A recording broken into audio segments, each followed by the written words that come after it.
You're, I know you don't like calling him your cameraman, but the man who does your cameraing. Yes. Your partner in... Stephen. Yeah. He was talking about something like that when he was up here. Ah, yeah. Yeah, it seems to be a misconception. It's like people also will say things like, you can't film here. And I go, yeah, we can. This is Britain. We're in a public place. We're in North Korea. What are you going to do? There is no expectation of privacy in a public place. Yeah. No. Exactly. Right, shall we eat lunch? Yeah, let's eat some lunches. Salad. Not particularly nice looking salad. And more salad. And lots of pots of oh, shit. Don't spill it. That'll be yours then. It will stain. That's my spoon. That's your kabida. Kabida. That's your Naan bread. Do you not think General sauce. that there's a sweet spot and it happens with cars as well, doesn't it, where they're worth nothing and then people look round and go, because that telly that I bought for £21, at some point in the future people say, you know what was awesome?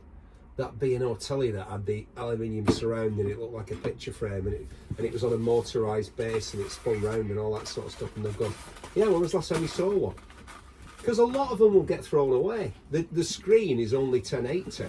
That's as good as the resolution gets on the screen. So people are appalled by that. Oh, it only does 1080, and I think, oh, shite. How good are your eyes? You know, how good are your eyes, really? Oh yeah, but you've got to have. Look, Steve talks about we're shooting stuff in 7K. Yeah. Oh, 7 now. We're shooting stuff in 7K. Bloody hell, I didn't even know that was a thing. Yep, it is. Which is ridiculous. But some people have got, apparently they've got tellies that can render 7K, but it's not stuff isn't being broadcast in 7K yet. Well, the trouble is, if you've got a TV the size of what a house used to be, and you're watching something in 1080, it's going to look pretty... Yeah. Right, my lovelies, welcome to this latest episode of Mustard and Boaty Do Lunch. And Mustard, would you like to introduce our guest today? I reckon he's probably introduced himself.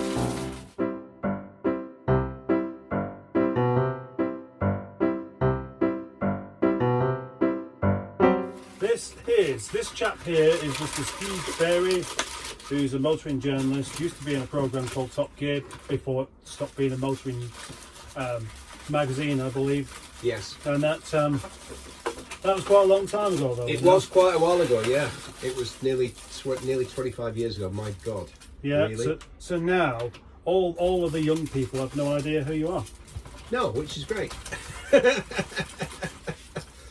How often, though, do you find... right, so people of our age, Yeah. everybody knows who you are. Yeah. Who you are, right?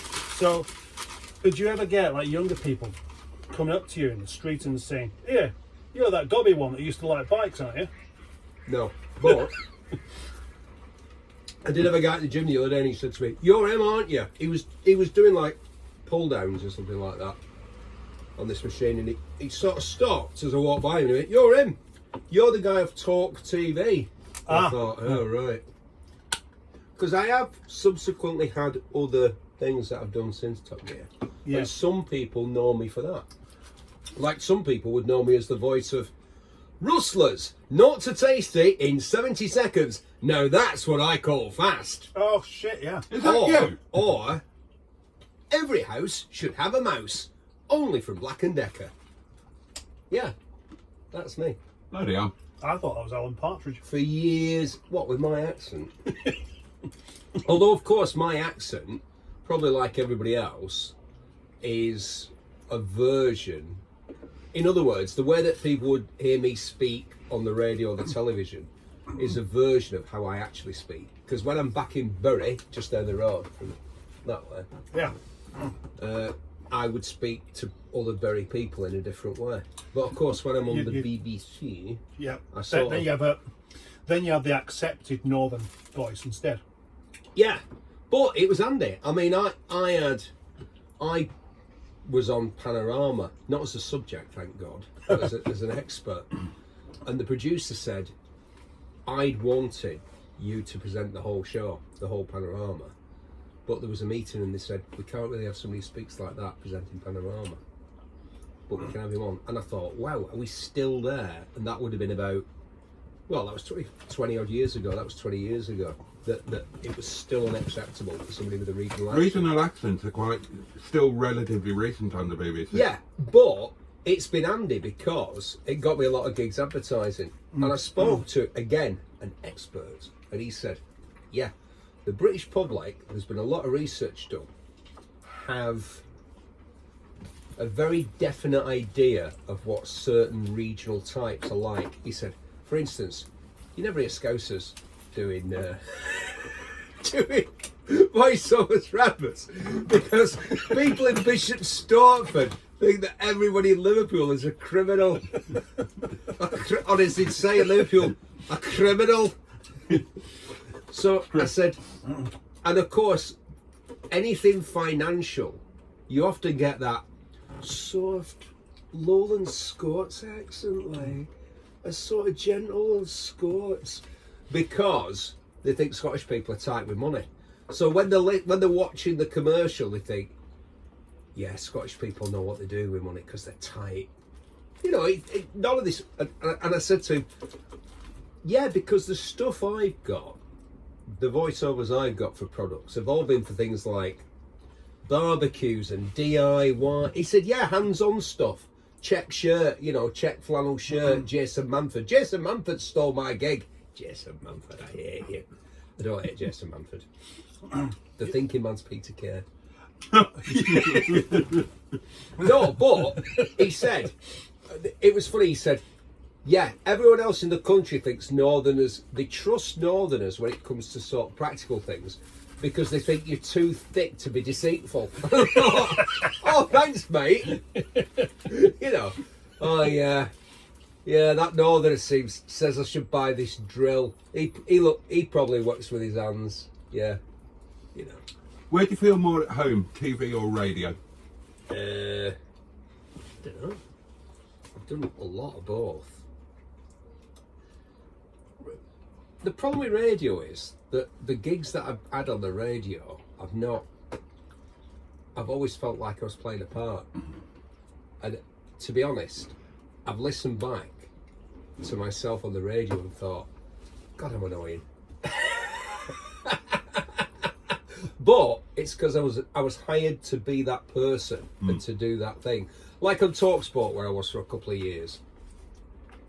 I was basically one of those annoying people who says, oh, are you annoyed about something? Are you like, you know, do you want to have a go at people? And do you want to be upset? And do you want to be pissed off? Well, give me a call on, you know, blah, blah, blah. And I get these horrible people, a procession of horrible people going, oh, you know what's wrong with this country, Steve? All the blah, blahs are all the...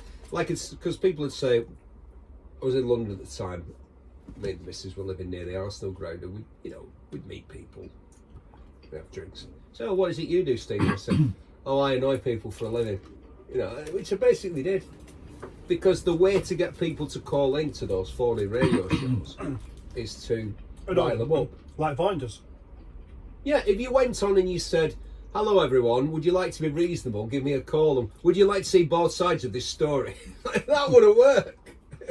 So they get me on these shows. If you ever hear me on, like, I guest on a lot of shows, like I did this morning, where they get me on as like the fluffer in porn, where they get somebody on to get everyone in a suitable condition for the filming. They wheel someone like me on, and I go, oh, it's outrageous. What are they playing at, you know? There are potholes everywhere. It's worse than Spain back in the day, or Yugoslavia when you went on holiday and you came back and you went, you want to go abroad? The roads are in a terrible... We're like that now. People go, he's right, that's Steve Berry, or he's an idiot, he don't know what he's talking about. But they need that at the start of those conversations. So, having done phony shows and I've been guests on phony shows, and then when I was doing music on the radio, I just thought the policy that's doing music on the radio is pretty depressing, because what you want to do is not play the same stuff over and over and over again.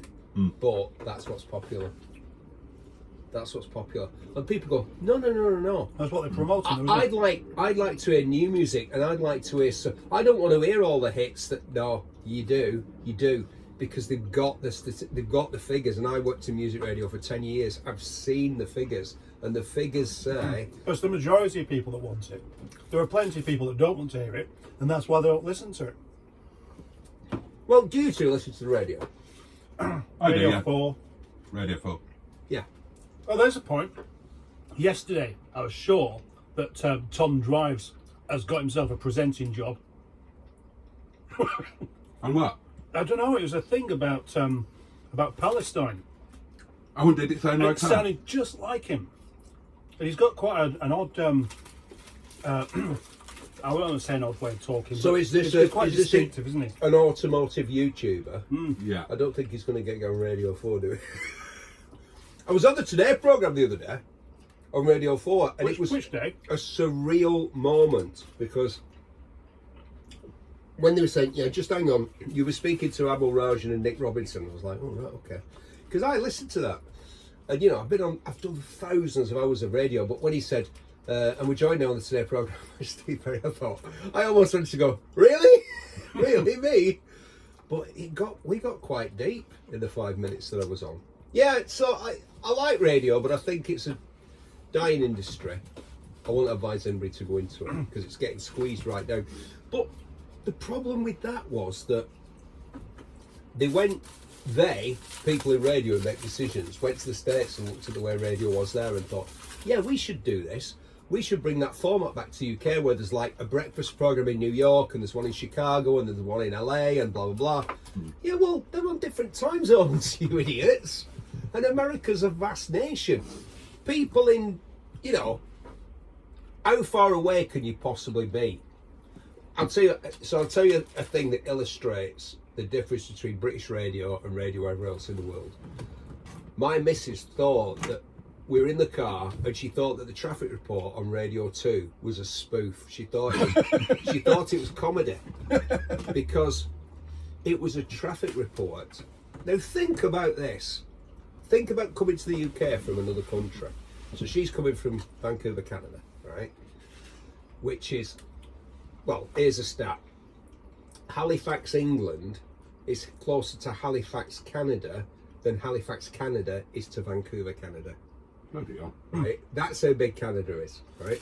So she's listening to a traffic report on the BBC, and it's for the whole of the UK. Think about that for the moment. So the nice lady, the failed actress that does the traffic report, they're all failed actresses that does the traffic report. Well, they are. Doesn't mean they're not nice, they're just, Anyway, she's doing the traffic report, she's going, in Sheffield, there are roadworks on the main road going into the city, and in Bristol, and Karen said, she says to me, that's funny. And I said, what? He said, like the spoof traffic report that's for the whole of the UK. I said, no, that's real. The traffic report is for the whole of the UK. So she said, so you're driving around Manchester every day, and they keep telling you about these roadworks in Belfast, in a completely different country, on a different island, that you'd have to, and you're driving around Manchester, and they're going, meanwhile, so she said, in Canada, they just have, what's the weather like in Vancouver? What's the traffic like in Vancouver? They don't tell you what it's like in Toronto, because it's thousands of miles away. It's like, it is pretty weird that we have that, isn't it? The idea that the whole of Britain wants to listen to the same programme with the same weather report and the same traffic and everything. Yeah, but it's just simply. Well, I mean, we do have a bit of. It could be raining in the south, but sunny in the north. We do have that, don't we? And Steve, you are from Great Britain, so you know all about that. But obviously, when you go over to Canada, the weather's a bit more consistent as well, isn't it? Well, in Canada, Yeah. the weather in Canada is very similar to here, except it's a bit, when it's cold, it's colder. Yeah, no, I don't mean. I mean the actual areas when they're cold. They're just cold pretty much all year round, aren't they? Well, I thought I knew rain because I've lived in Greater Manchester for most of my life until I went to Vancouver, and it rained solidly. And when I say solidly, I don't mean there was heavy rain throughout the day. I mean it rained solidly for nearly 5 days without cessation. I'd get up in the middle of the night because I had jet lag and think, it can't still be raining. It's been raining for like 3 or 4 days now. What's going on? That is rain. Everything's big there. Yeah. Everything's big. I gave the missus a car for a significant birthday, and then she reminded me that nearly 10 years later it was still in the UK, and she wasn't in the UK anymore. So the car should probably go. The car was sold new in California in 1971. It's an Alfa Romeo. And it was brought to the UK by a doctor who came to work. Controversial moment coming up in Bolton, because I hope that neither of you will pass any comments on this. Bolton is a centre for tropical diseases. Right, it is. Let's not go there. So he came over to study tropical diseases in Bolton, Lancashire, and he brought his Alfa Romeo Spider with him. He then realised he was in Bolton and he should get a Volvo, which is what he did. And so the car came up for sale. And I bought it. And I drove it round for decades. Literally. And then I gave it to her as a gift. And she said, let's get it over here. So we looked. I mean, this is the dilemma for people that are interested in silly old cars, isn't it?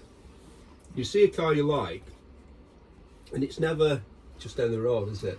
It's always in Octomukti or Bodmin or some bloody far-flung pot. Not usually in a different country though. Yeah, right. Well, the problem for her was when she looked at transporting it from Manchester to Vancouver in a container, it was thousands of dollars. But I looked online and there was a much cheaper option. Roll on, roll off from Liverpool to Halifax, Nova Scotia, which technically is Canada. And also the site of the world's largest non-nuclear explosion. What, Vancouver? Halifax. In Canada? In Nova Scotia, yeah. Two ships loaded with ammunition collided with each other in the harbour, causing the world's largest When you're walking around the town, you're like, this all looks quite new. It's like, yeah, it's the site of the world's largest non-nuclear explosion. But all I did was drive it. Now, here was the thing. They said you can't. It's got to have the right ground. It's got to have the right amount of ground clearance because they have to drive it on, roll off. They have to drive it on and off the ship. And they said how much the ground clearance had to be. So I looked at this little Alfa Spider and it wasn't anything like that. So people have said to me, "Oh, did you put tennis balls into springs?" Nah. No. I had to raise it about 1.5 inches. So what would you do, gentlemen? You've got an Alfa Romeo, 1971, sat there. It's 1.5 inches too low to go on the boat. What did I do? Massive wheels. Bigger wheels, yeah. I bought a set of Series 4 Spider wheels and put on them London taxi tyres, which have got sidewalls like that. It was great. It looked like a bit like. I'd rather you familiar with a donk. The donk? A donk. Do you know what a donk is? Nope. Yeah. Not a banging donk. That's different. Oh right. Banging donks and Bolton, Blackout Crew, all them lot. Yeah. I know what a Put dink a donk is. on it. No, don't. Dink. Double income, no kids. Correct. Not the other one. Right. Yeah, I wasn't going there. No. So, taxi tyres, Series 4 Spider wheels. Got to Liverpool, no problem. Drove on the boat, great. The strangest thing was, got to the port of Liverpool to put it on the boat. Went in. There was 750 Range Rovers waiting to go to Canada. A Lancia Fulvia, the same year as the Spider. And get this, half a dozen brand new, and this is only a couple of years ago we went, brand new Land Rover Defenders. Brand new Defenders. And people have gone, no way. So I'm telling you, brand new Defenders. And do you know what colours they were already in? Can't even hear it. And I've asked people, they said, Yeah, they must have had a contract with Caravan extending over a period. They're probably hand building those cars from parts. The brand new Defenders. People went, oh, the Defender. I said, I'm telling you, there were half a dozen Caravan navy blue with the writing on the doors, brand new, waiting to get on the boat in Port of Liverpool. People don't realise, they go, oh, you know, like when people look at something and they'll date it, they'll say, oh, they changed the colour of those cables from like a pale grey to black. And when you talk to people who actually worked in the factory, they'll go, we just used up the stock until we... Yeah. But people now swear blind, they go, oh, that gearbox is 2 years only. They fitted them gearboxes till they ran out of them and then they switched over to the other ones. I'll tell you something. My friend Peter recently got married in the Philippines, and he had his car shipped over so he could drive it in the Philippines. Wow. Car I sold How to much did that cost? quite a lot, but he couldn't drive it because it was too hot. It was going to overheat. So he had it shipped over there. Oh, no. The moment you start driving it, because it's the humidity's that high and the heat's that much, and you can't really go faster than 2 or 3 miles per hour because of how busy it is. I love the idea that, you know, and he obviously doesn't know you very well. So, I mean, anybody who knew you wouldn't expect a car that you sold them to get to the end of the street, let alone to the Philippines. Holy drive shit! that. How much does it cost to ship a car to the Philippines? Must be thousands. No, it wasn't. That car's perfectly good, by the way. He loves it. He's had it 2 years. What was it? 214, 8 valve. 214? A Rover 214? Yep. Tell you a story about Rover 214. So back in the day, when I was working as a freelance journalist and mainly doing motoring and music stuff around Manchester, the first 2 things that I did got published because people said, well, how'd you get started in like the media and all that? I said, easy. Here's what I did. I bought a camera, bought a good camera, buy a good camera, got a Canon F1 35mm. And I went and I photographed racing at Alton Park and I sent it to somebody and they used the pictures and paid me. And I thought, this is easy. So I went to see Curtis Mayfield and the Impressions at the International in Manchester. And I took pictures of them and they used one of the photographs of the bongo player. It was actually a very good photograph. I don't know if I've ever taken a better one.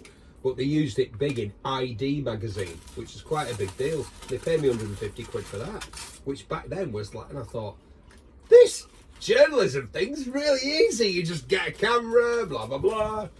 Went and did stuff like that. But the reason I got the gig is because they didn't have anybody up here. You know, it's like, you often find, don't you?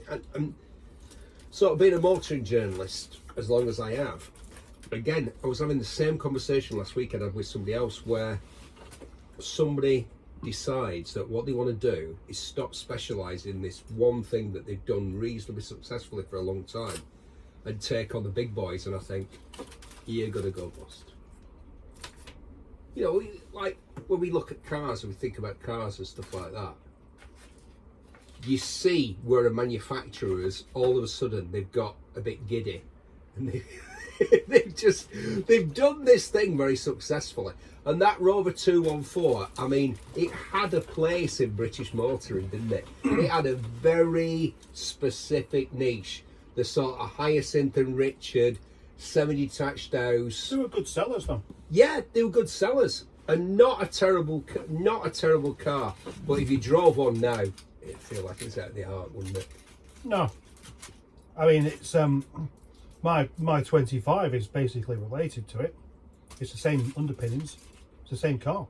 Well, as I was saying, when I got going, that photograph that I took of Curtis Mayfield's bongo player came to the attention of Stern, the German news weekly. The people, do you remember they bought the Hitler Diaries? Yeah. The forged Hitler Diaries.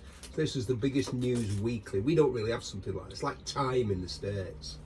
But Stern was a big deal in Germany. And they wanted to come to Manchester and do an item about Northern Soul. because they were interested in the Northern Soul all-nighters and stuff like that. And I managed to persuade them. I said, well, come over, but there's something else happening in Manchester. It was 1988. I said, there's something else happening and you might want a piece of it. And they were the first people to do an article about Manchester, all right, kid, have it. We had it large in the Hacienda. We did all that. They did that before every single... So they had that story before everybody else, but I'd only just started in all this game, and they were like proper journalists and photographers, and they were like, right, so we want to stay. This is the money we have for a hotel. This is the money we have for a car. I couldn't believe how much money they were going to spend on like hotels and cars, and I thought, so they were going to pay that money to me, and I thought, well, I can make a bit of money here. So I got them into the Britannia in Manchester. Have you ever stayed in the Britannia? No. It looks amazing from the outside, and it's terrible inside. And I got from, I don't think it was the first time I'd ever hired a car. I got a 214 from her. It was the only one they had from Hertz at Manchester Airport. And it was the only one they had, and it was the cheapest car that they had. And I picked these Germans up in this 214, and I'll never forget their utter bemusement at this little car. They were literally saying, this is a car you can buy? Honestly. They got a bit pissed off through the week because it was a pretty awful car and we did a lot of driving around in it. But at first they couldn't get their heads around the fact that people would pay money for that when there were other cars available with people like Volkswagen and BMW and Mercedes, Ford, Opel. Oh. Ford weren't making a nice car at the time, though, were they? What, the late 80s? Yeah. Yeah, they were. Like what?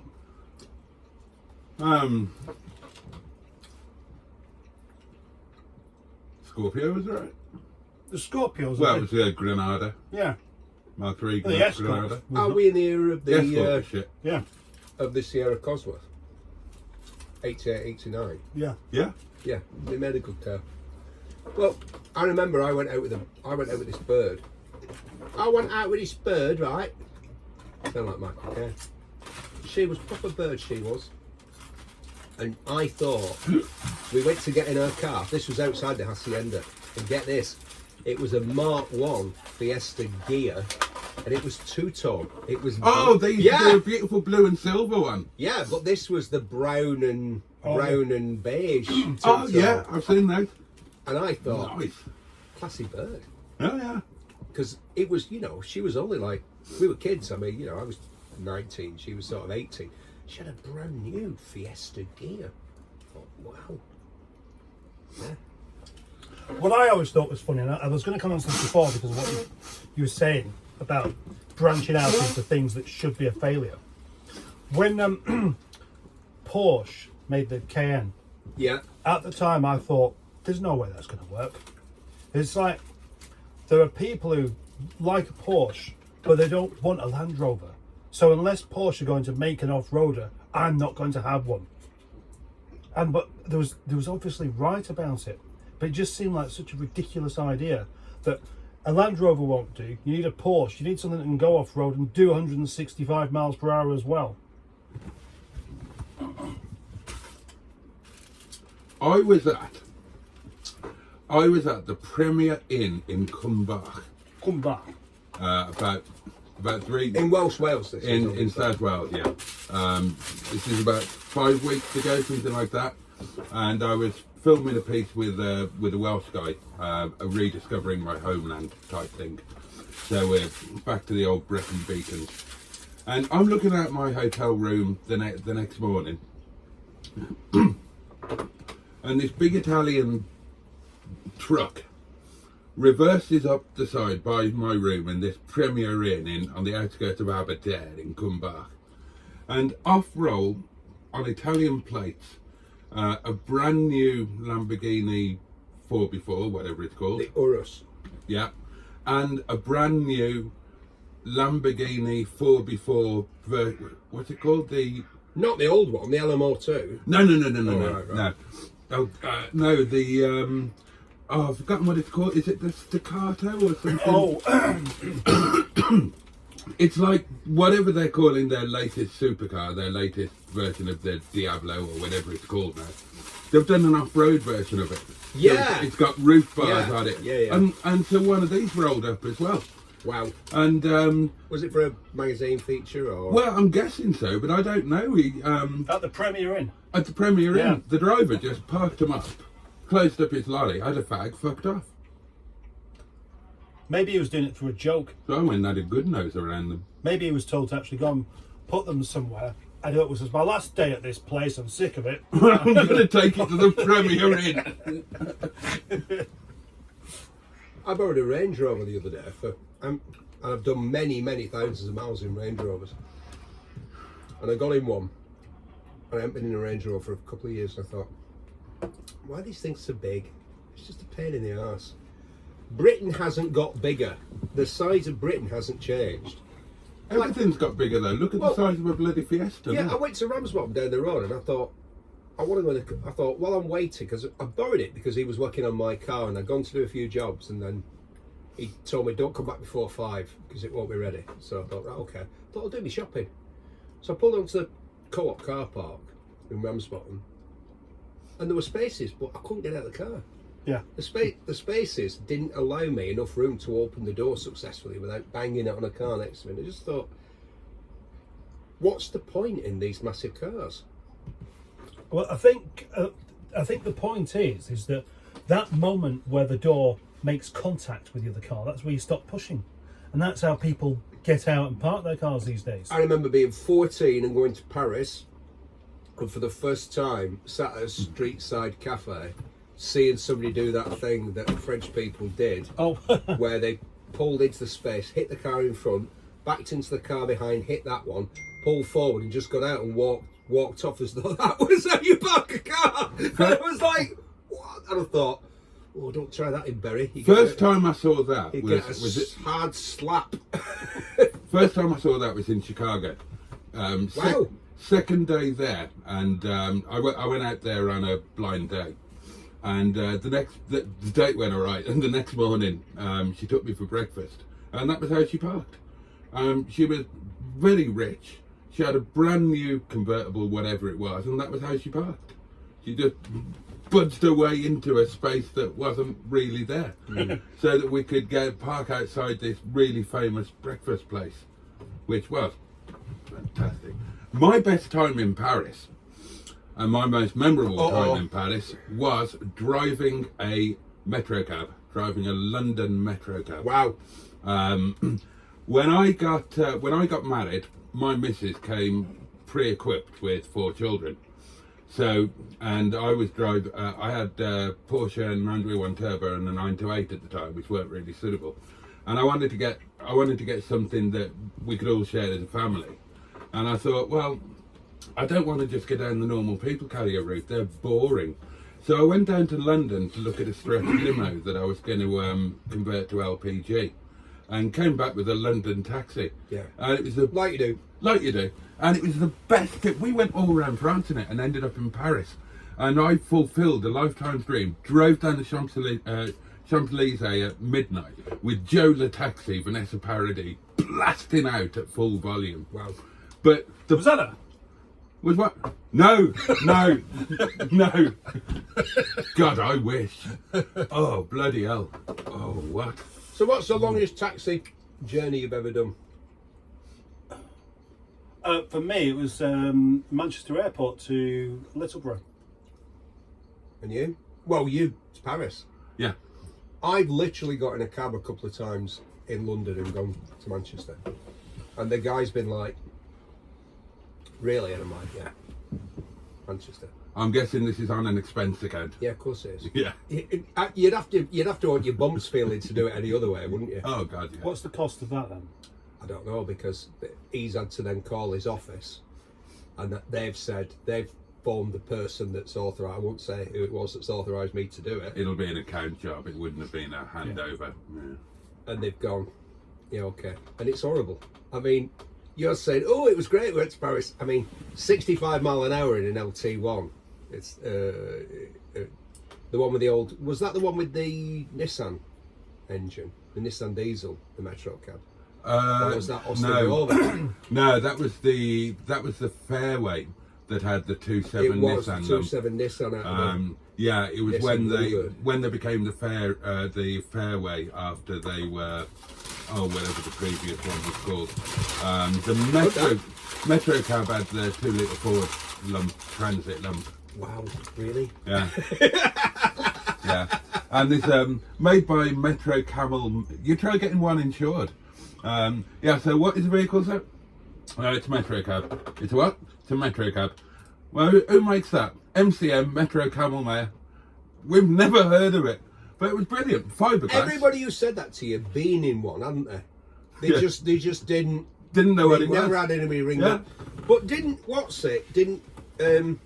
Duke of Edinburgh used to smoke about it? Yeah, absolutely. Absolutely. Well, it's the best way to be I'll tell you also one of those as inconspicuous well. in London. I'll tell you Stephen also one Fry. of those as well. Stephen Fry had one. And Noel Edmonds. Oh, In did fact, there's a Oh, I long... don't like Noel Don't Edmonds. talk to me about Noel Edmonds. Oh, He's No, one no, of no, my no. mates, how dare you? That's one of my celebrity chums, Noel. We did a show together called 21 Years of Top Gear. I'm trying to remember. oh, because he was in Top Gear, wasn't he? I forgot Yeah, he about was that. one of the original presenters were Angela Rippon and Noel Edmonds. He was the one with the beard. Angela Rippon presented the first item that she did. It was an Aston Martin. I think it was the V8 Vantage, as was. Has your mate Noel Edmonds ever tried chatting up your missus in front of you? No, but She's in Canada. I could name 2 Top Gear legends who did try chatting my ex-wife up. Yeah, well, your mate Noel did that to me. Yeah. Well, I have a pretty highly tuned predisposition for violence. And my hobbies are riding motorbikes and lifting very heavy weights. So I've had to be dragged off a member of Status Quo at one point because he tried. What is it with sort of dorky older musicians who are sort of well past the sell-by date who think they can try it on with your missus in front of you and not get a hard slap, as I think I've already said once. See, people forget. It's happened twice to me. One was your mate You're Noel, 6'5". Why would somebody try it on with a... and the other one was bloody Nigel Mansell. Nigel Mansell? Yeah. You'd have thought he was a player. At his, P-L-A-Y-A, wouldn't at you? his golf club. Ugh. I don't know. I thought he would have done really. It just seemed to be he does look like a bit of a cad. Well, doesn't after he? me and... Oh yeah, with that moustache. After me and the ex split up, I was in a bar. A couple of my mates came in excitedly and went, "Hey, we've just seen name of my ex-wife with name of one of the Manchester United players," and they thought that because I professed a liking for Manchester United on the radio show that I did, that I would be excited to hear that my It was being humped by a player from your favourite team. Although I did kind of, damn good looking woman, but it's isn't it odd sometimes when your mates think That you'd be impressed. that you'll be impressed by things, and people have said that to me with Yeah, but cars. the To bring thing it is- back to cars, when people said to me about cars, No, let's keep it on women, right? If you and your missus split up, Yeah. she's not going to be celibate for the rest of her life, is she? We all know that if we split up with our missus, she's going to get action with other blokes. I don't know. So surely it's better if they get action with a really famous high-level celebrity, because that lifts you up onto their level. Oh, and yeah. you think, yeah, and I was there first, mate. I was there first. So, it's a... I So did the same it's an thing ego, with Lisa Stansfield. it's an ego Right. boost. Fucking Lisa, yeah. So I've got 2 mates who have had girlfriends who have gone on to be very well known, Right. and on both occasions, well known for their attractiveness. Okay. And that's the politest way of putting it. But does the fact that OnlyFans. you date a person in their youth who then goes on to be like super desirable? So I'll tell you what it is. One of them was... I did that. Right. I did that. Okay, right. So I dated the girl that went on to be Freddie Starr's wife. Right. That's not bad, but it's not Liz Hurley. Oh no, it's Now, not one of my mates. Oh, Liz Hurley. Right, but here's the thing: he kept it quiet. It took me ages to find that out, and I found it out from a third party. And I asked him, and I said, "Is it true?" And he went, "Yeah." He was sort of like a bit like, "Oh yeah, you know." We were only like 16, 17, whatever. None of us was known at the time. Blah blah blah. So I was like, "Mate, if that was me, I'd have a T-shirt made." I mean, like, I used to go out with Liz Hurley. Yes, that Liz Hurley! Exclamation mark. Now the other one went out with Kelly LeBrock, the woman in red. Weird Science. Right. Okay. So when the woman that you've gone out with is in a major Hollywood movie and she's made on a computer as the perfect woman, which is what they did in Weird Science. Let's make the perfect woman. There she is. And you've actually dated that woman in real life. He never shuts up about that. Whereas the other guy, it's funny. One of them's like, he never shuts up about it. Which, fair enough, I wouldn't. He might see this. Sorry, Rupert. But, you know, it's He true. won't see it. He probably will. He probably will. But, you know, he's a mate and everything. And I would do the same if I dated. You know, it's like the woman in red. It's the, you know, she was in these big Hollywood films, and she still talks to him. I think like a lot of those older stars of Hollywood and stuff like that. I think she's not doing as much. It's awful, really, isn't it? All the blokes, the Tom Cruise, Brad Pitt, they're still at it. I mean, think about it. I'm younger than Tom Cruise. Look at me. I'm 60 in a couple of weeks' time. I'm younger than Tom Cruise and Brad Pitt. Isn't it weird that they're still there and being held up as this, like, look at this? I mean, there was something yesterday I was watching, and people don't see it. That's Don't you have to interesting. be considered sexy in the first place? Are you Have saying? you ever been mixed up with anybody else famous? Yeah. I'm not fucking telling you. That's Edward. I've got a question for you. I'm not telling you. Are you at your best in front of the camera or behind the scenes? Because you've got a production company, haven't you? Yeah, and I've directed, unlike a lot of people. And you're quite a highly regarded director? I think No. But I can direct, and I can direct a you know, right, so it's funny though you said, because I work with this cameraman, and we're mates, and he said to me, "You direct the same way that my dog has learnt to open the kitchen door." And I said, "What?" He said, "Don't be offended." He said, "My dog has learnt to open the kitchen door by watching other people do it." He said, I've seen the dog watching people opening the kitchen door." And then my wife said, "Oh, the dog's got out." And I went, "Yeah, the dog's been watching people opening the door." The dog was like, "Oh, that's how you get out there, right? Okay." And that, he said, and I've seen you, when we'd worked together before, he said, when you were presenting, he said, "I've seen you watching directors." I was like, he said, "And you were watching them like my dog." You were like, "Oh, right, that's how you do it." Would you agree with that? Yeah, because when I turned up on a set to direct, all I did was go, "Right, everybody, silence on the set." I was literally, there were about 4 or 5 people who I was copying. And then when I actually had a bullhorn in my hand, and like I had my own chair and all that, and I had to go, "Speed, action," like that. I thought there was a voice in the end that went, "Go on, Steve Berry, you're kidding, aren't you? You directing, you're in charge of all these people, really?" But I was like, "Shut up," like the voice, "just do it." So if the beep came back to you now... No way in a million years. No, No? mate. Well, it's. And they said, "We want you to set it up. You choose Say it. what?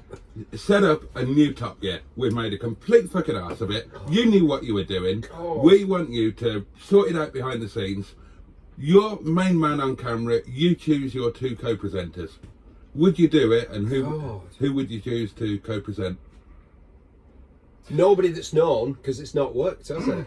It's like, No. right, so I tell you, if you look on, right, so I'm doing a thing at the Savile Row Concours. I think they just confirmed it this morning. So I'll go up on stage, and the person who's interviewing me will have prepared for the interview by reading my Wikipedia entry. Yeah.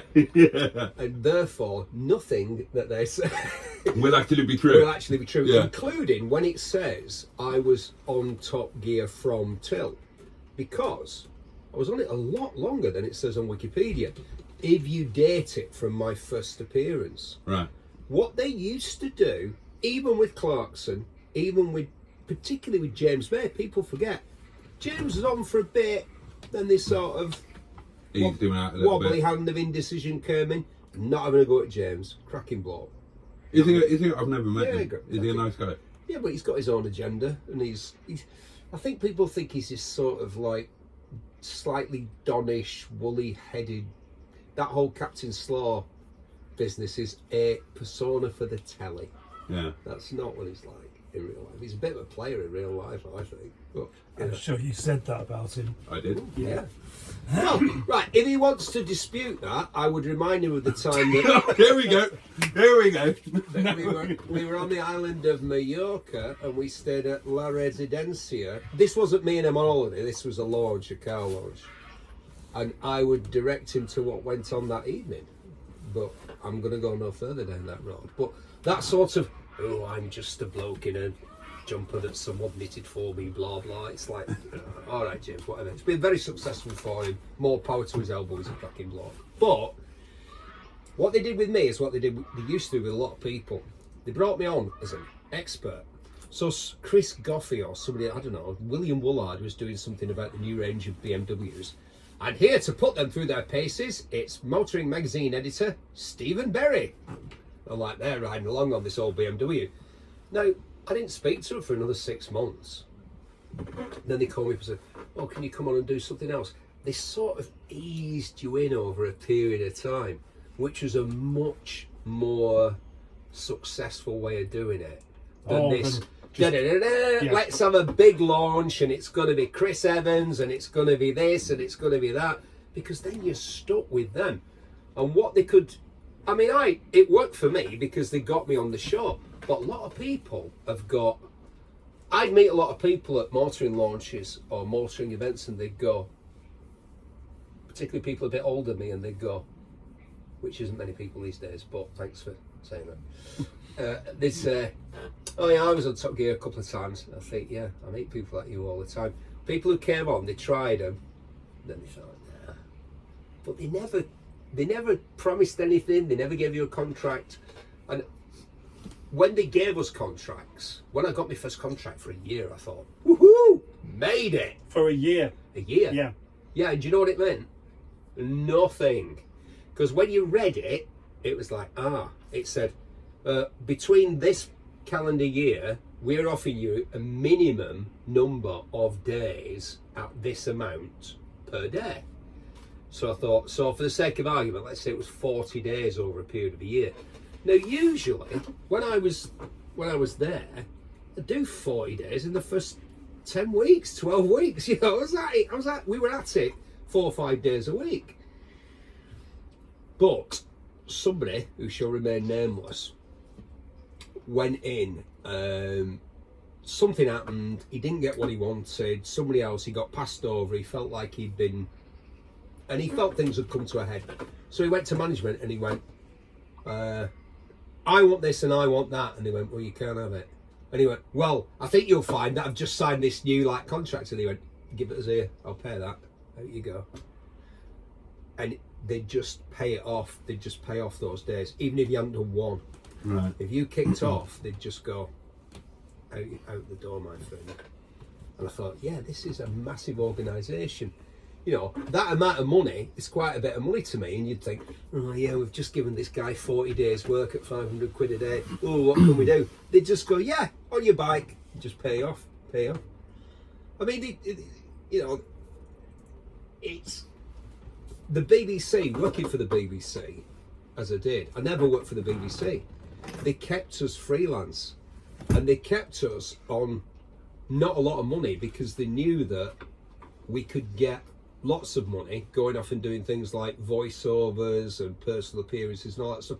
just like they did with So everybody. they kind of gave you a platform and they expected you to earn the majority of your income as a result of that platform elsewhere. Yeah, but what I didn't do, but some people did, was I didn't kick off about when they said, no, you can't do that. Because I'd run everything by them. Now, weirdly, I was looking at one the other day, the second gen Impreza. There was a whole evening of adverts on Channel 4.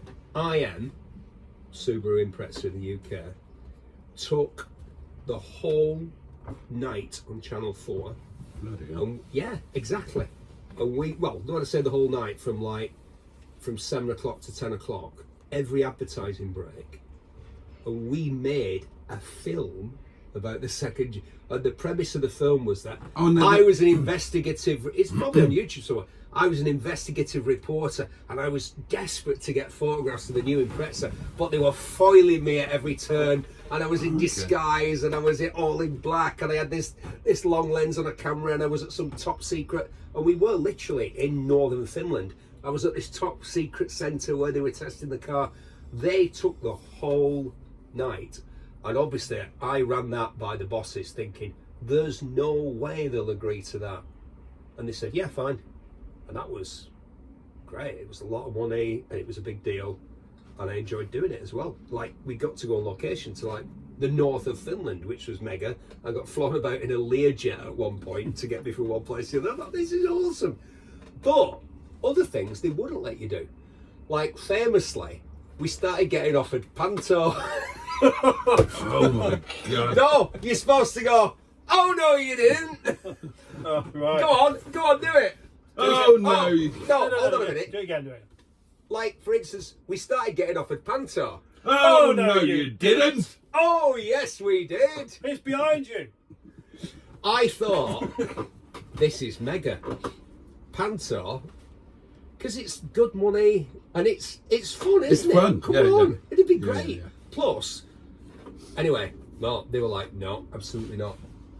And I asked the producer, and he said, So if you're contracted to BBC and you say you got that minimum 40 day in a 365 day period, yeah. so you're not being paid for those other 325 days, but the contract allows them to decide what you can and can't do at times where you're not being paid. The contract doesn't. But what they do is take you in a room and have a man-to-man conversation. This is back in the day. Right. This is back in the day. It's all, but to an extent, it exists now because it's always been the case that Well, I suppose Twitter is the equivalent now, isn't it? That you know, in theory, what you say on your own social media shouldn't have anything to do with your job. Look at Gary Lineker now. Yeah. As the best example of somebody who is obviously in locked rooms with senior execs at the BBC, and they're saying, "Come on, mate." Yeah. Can you do us a favour, just ramp back a bit. We're not telling you can't do. I mean, I found the guys that I work with to be incredibly good. This is, people talk about the success of Top Gear, and they forget that back in the day when we were doing it, you'll get to speak at some point, mate. Probably not. Oh, back in the day when that's very comforting. Back in the day when we were doing it, it was easily the most watched programme on BBC Two, like by millions. And they manfully resisted the temptation to move to BBC One, which would have been a bad idea. And they built the success of it because James and Jeremy are both contemporary with me from that era. Richard was around at that time doing Men and Motors. I sort of swapped with Richard. As Richard went to Top Gear, I went to Men and Motors, and I thought, this is like being one of those football players, because being from Bury, who were always in Division 4, and sometimes an old City player or United player would just come and have a couple of seasons at Bury, right at their end of their career. And I remember when I went to Bury, when I went to Men and Motors, I thought, this is like a United player or a City player going playing for Bury or Tranmere. Just a couple of seasons, because Men and Motors, do you even remember it? I do, yeah. I do, yeah. Well, Richard I got Richard did that. I got a bloody copyright strike off them 94 Wow. days ago because it's literally 4 days. strike? An actual strike, Oh, yeah. yeah. I got a copyright strike, I got a takedown, and I got the 90-day thing. It's on your YouTube account for 90 days, and if you get 3 within that are active at any one time, then you lose your YouTube account. Well, I'll tell End you of what, story. they had And yeah, that was Men and Motors. Men and Motors. Why didn't that work? Why didn't that work? It's a great idea, isn't it? A channel. Well, Dave. Well, when I go back and look at Dave it, and Yesterday and stuff like that are very similar in the demographic, aren't they? I was never Men of really a into it certain at the age. time. And there are reasons for the copyright. I wanted to do some pieces on a guy that I grew up with. He was my dad's best friend. I grew up around his place. He's responsible of my love for cars. Oh, Brian. Yeah, Right. yeah. Brian That's what Classic. the strike on. Brian Classic. Bristol Brian, known as. Bristol Brian. Right. Yeah, my dad's best mate, and first time I ever got drunk was at his Christmas party. First car I ever drove was his Rolls Royce, all of that sort of thing. And I just wanted to get some stuff together, and I used. Hold on. The first car you drove was a Rolls Royce. Yeah. What's the first car you drove? A Rolls Royce? No. It was a Datsun Bluebird. A Datsun Bluebird. Yeah, the minicab version. And but Men and Motors did a piece on him, Right. and it was. I remember it. Yeah. Yeah. I do. And I nicked a bit out of it. So hold my hands up. I nicked a bit from it, and they did a full. Well, They I did a probably full know the slap guy down. who. They had no money, but they had some really good program makers. Mark McQueen was there, I think. But the ones that Peter I've Baker. the ones that Really I've good program watched, makers. the ones that I've watched, the presenters weren't great. No, they weren't. But the program makers, like I say, one guy in particular, Peter Baker. Peter made some really good documentaries, car documentaries. You can watch them on YouTube. The Mini Magic on Wheels, I think it's called, something like that. There's one about the Ford Capri as well. There's one about the Beetle. They're really good, and they were made for no money. I mean, they made the 8-mile journey to Bury, and they interviewed me, I think, about every car in the series. And we literally went to the street in Bury that's got all the sort of classic car restorers, backstreet old car people that I know. And so I'm sat on the bumper of a Carman gearing one, and then I walk across the street and I'm on a Jag, or I'm stood next to an old BMW. Peter taught me, still around Peter, a really good program maker and a master of what people are doing now, which is making good content for virtually no money. I've got a question about that. Virtually no Right, money. so you are a lifelong motoring journalist, amongst other things. It seems so, yeah. Amongst other things. Apart from going off into music, which I probably And shouldn't have done, but there you go. okay, there might have been a bit of luck involved, but no doubt you grafted away, put hard work into it. You you kept at it. Where do you stand, or how do you feel about the people who are now doing it on YouTube often in a very amateurish, often in an amateurish way, with zero budget, but they're built good channels and they're earning money that no motoring journalist would ever have dreamt of being able to earn before. We're not talking about you, are we? No, we're definitely not talking about me. Right, well, I've met... You know how much I earn on YouTube. I've met some of them. I've met Mr. J. Do you watch any of them? Yeah. I don't enjoy too much of them. That's what he says about mine. If anybody asks him whether he watches my channel, he says, well, I watch it, but I don't enjoy it. That's what I said when I first met you. Yeah, That's like when a mate watches. Well, it's the Big Lebowski, isn't it? Where he's like, it's the classic scene where he's like, "Dude, will you come to my performance?" And he has to go and watch his landlord do interpretive dance. The bloke's prancing about on this, and he's there with his shades on, like, because we all had that back in the day with mates who had bands, didn't we? Oh, yeah. You got to come and see my band. Oh, you're like, oh, mate. Really? So who do you watch then? Automotive YouTubers. Well, Jay Leno was the king, but I think he's lost his mojo. But that may be sacrilege, and I love him. I think he's an awesome human being, but I think he's got but he's a professional guy, isn't he? I mean, his videos are too long and they're too repetitive. He's told every single anecdote about his life in cars at least 4 or 5 times now. And the older he's got, the less he seems to be doing. And so he's not making new stories and he's not got new anecdotes to tell because... So a once great man, really. Yeah. Really good stuff up until the point where Attenborough. He didn't really need to do it. Yeah, David Attenborough now... Sir David Attenborough's narration now sounds like an elderly person who's been woken up and told that the house is on fire, but they have to complete this narration about the migration of penguins before they leave the burning building. It's like he's 98 years old. Move over, give somebody else a chance, for goodness sake. And it's the same with Jer. I mean, it did look at one point like he was bringing other people in. Justin Bell seemed to be doing a lot of stuff for him, Derek Bell's son. And he's really good. He's a really good presenter. But then that seems to have stopped. And it's just Jay. And when he's driving now, this is awful. This makes me sound like I don't like Jay. I know, I love the guy.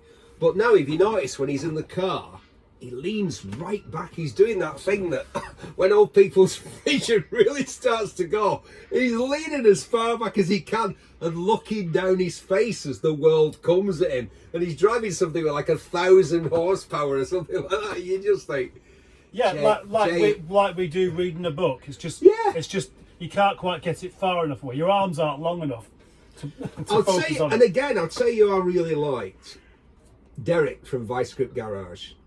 I love that guy's early stuff. Again, it sounds like us talking about bands, doesn't it? Like we're saying, oh yeah, the first 3 Clash albums are awesome, but after that, forget it, mate. You know, it's a bit like that. But how many times can you watch somebody go and fix an old car? Yeah. Because guess what you're going to do? You're going to do the same thing over and over again. And I don't enjoy those videos. I don't watch any of them, and I don't enjoy them. Fixing things? Yeah. No.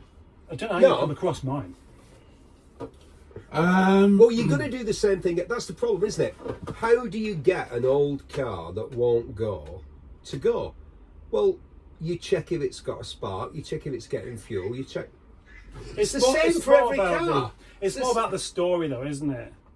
You know, the old will it or won't it thing is the start of it, and then I like the idea that via the medium of YouTube, possibly other social media as well, you can get to see stuff that you would never ever have got to see.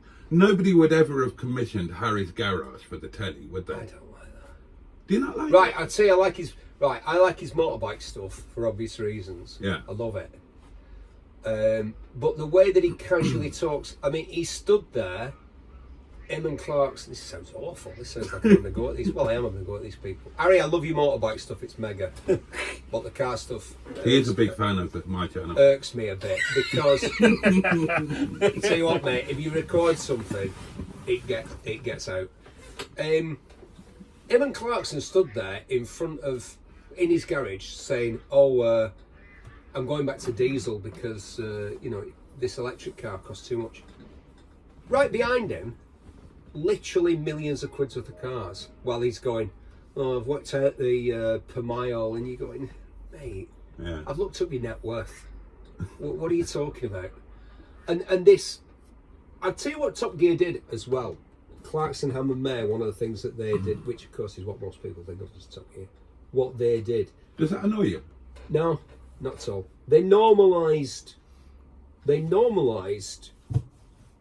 really expensive car ownership in a very weird way, where I talk to people and they'd say to me, is the SL55 AMG better than the Ferrari 460? It's like, I want to say to people, look, in a non-horrible way, not only will you never own either of those cars, you'll never get to drive either of those cars. You'll probably never sit in those cars. So why don't you think about something that's more in the realms of your world? It's so strange. It's like the way they always went on about Lexus being embarrassing. You know, oh, you don't want the loudspeaker, someone shouting, whoever owns the Lexus. I just remember that a few times, and they were going, "Oh no, not a Lexus." Did you ever a do Lexus that is in a good nightclub? car. Did you ever do that in a nightclub when you were a kid? What? Get them to do a call out. Just go and say that you're blocked in at the car park, and they'd say, "Could the owner of the Porsche 911 registration number blah blah, please move the car?" And you go, "Oh right, yeah, sorry about that." Yep. And everybody I'll put my beer down. I got He's got a 911. I'm going to shag him. I'd just driven the SLR McLaren, the Mercedes McLaren SLR, and loved it. It really surprised me how brutish it was. You know, I was used to rough and ready fast cars. I had a Lancia Delta Integrale hill climb car, a championship winning car, and I had it on the road as a road car, which was stupid. It was all stripped out, fully caged, 5-point harnesses, the lot. It was a race car. And it was a flying machine. So loud, and it was so horrible to drive. Like it was so loud, so horrible to drive. And I had that at the time, and I drove that Mercedes McLaren SLR, expecting it to be very refined, and it was a brute of a thing, and it was brutally fast but very wide and all this sort of stuff. I was just coming back off the back of that, and I was out, and somebody said to me, in the sort of environment where you, I don't know, I may have been caught unawares, but a chap tapped me on the shoulder and he said, "Oh, your mate just said that you've just driven that car. What did you think?" So we started talking about the car, and he said, "Oh, I didn't find I said the punch of acceleration and just the directness of the steering, such a big heavy car, and the noise and the amount of sort of communication coming through the chassis. I said it was much more race car than road car." "What did you think that?" Quarter of an hour in, I realised that what he's talking about is what it feels like to drive it on Forza on the PS4. And I'm actually talking about what it feels like driving in real life. I know. Do you want a cup of tea? Yeah. Should we do something else for a bit? Yeah. Okay. Do you want to have a drive, Nigel? Yeah.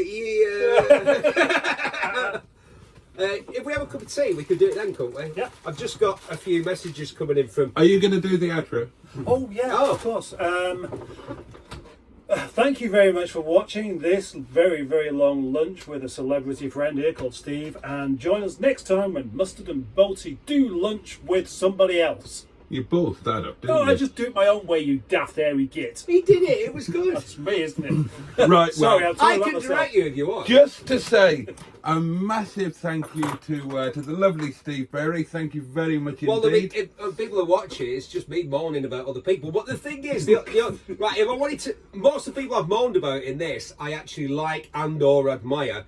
If you wanted to hear me talking about people who I think are absolute cunts, then we'll have to do this. And that's this We'll have to video do this again. demonetized. There we are. But be sure to join us.